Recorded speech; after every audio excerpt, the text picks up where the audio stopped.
الحمدللہ الحمدللہ رب العالمین والعاقبۃ للمتقین والصلاة والسلام علی سید الانبیاء والمرسلین اما بعد فاعوذ باللہ من الشیطان الرجیم بسم اللہ الرحمن الرحیم ان هذه امتکم امۃ واحدہ صدق اللہ العظیم ان اللہ وملائکتہ یصلون علی النبی یا ایہا الذین آمنوا صلوا علیہ وسلموا تسلیما الصلاۃ والسلام علیک یا سیدی یا رسول اللہ وعلی آلک واصحابک یا سیدی یا جد الحسن والحسین۔ سامعین محترم، آج جس موضوع پر میں لب کشائی کرنے کی کوشش کروں گا وہ ہے غزہ سے کشمیر تک کیا ہم ایک قوم ہیں؟ حضرات محترم، رب ذوالجلال نے قرآن مقدس کے اندر ارشاد فرمایا ان هذه امتکم امۃ واحدہ، بے شک یہ تم ایک قوم ہو۔ حضرات محترم، نبی پاک علیہ الصلاۃ والسلام کی احادیث کی روشنی میں ہم ایک قوم ہیں۔ ایک حدیث مبارکہ کا مفہوم عرض کرتا ہوں۔ نبی پاک علیہ الصلاۃ والسلام نے ارشاد فرمایا کہ اگر مسلمان کے جسم پر کوئی درد ہو یا کوئی کانٹا چبھ جائے تو وہ پورا جو جسم ہے وہ درد کو محسوس کرتا ہے۔ یہی حدیث مبارکہ جس سے ہمیں پتہ چلتا ہے کہ ہم ایک قوم ہیں۔ کیوں ایک قوم ہیں؟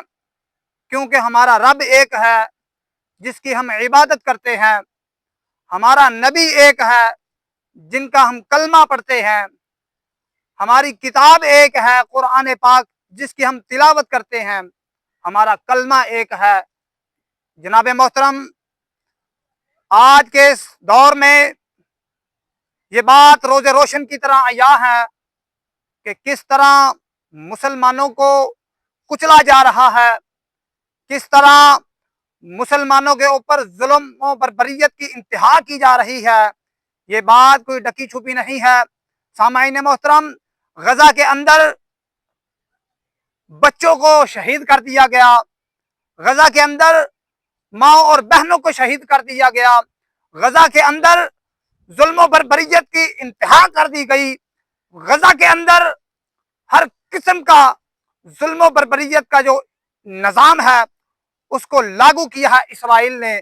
اسرائیل وہ بدبخت ملک ہے جو بہت دعوے کرتا ہے انسانیت کے، احساس انسانیت کے، جو بہت بڑا دعوے دار بنتا ہے، بہت بڑا علمدار بنتا ہے، لیکن اس بے غیرت کو اتنی غیرت نہیں ہے کہ وہ کس طرح معصوم اور بے گناہ لوگوں کا قتل عام کر رہا ہے، کس طرح غزہ کے اندر بھوک اور پیاس سے بچے بل بلا رہے ہیں، کس طرح نوجوانوں کو شہید کیا جا رہا ہے، کس طرح مسلمانوں کی نسل کشی کی جا رہی ہے۔ حضرات محترم، کہاں ہیں ہمارے مسلمان؟ کہاں ہیں ہماری حکمران؟ کہاں ہیں ہمارے 57 ممالک؟ میں پوچھنا چاہتا ہوں سامعین محترم، یہ اسرائیل کو اتنی جو ہے وہ طاقت کس نے دے دی؟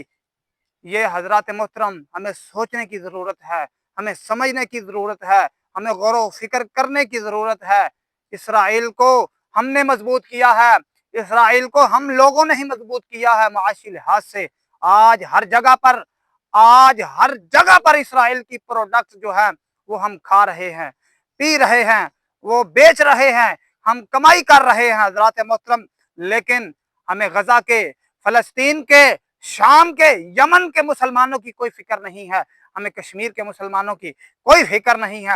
حضرات محترم، میری یہ گزارش ہے 57 ممالک کے سربراہان سے کہ وہ اجلاس جو ہے وہ اکٹھا کریں، وہ بیٹھیں مل کر اور اس کے اوپر پلان بنائیں کہ کس طرح اسرائیل بدبخت کو جو ہے وہ منہ توڑ جواب دینا ہے، کس طرح ہم نے اپنے مسلمانوں کی جو ہے وہ حفاظت کرنی ہے۔ حضرات محترم، کشمیر کے اندر دہائیوں سے نوجوان لڑ رہے ہیں، مائیں جو ہیں وہ اپنی ہمت کا مظاہرہ کر رہی ہیں،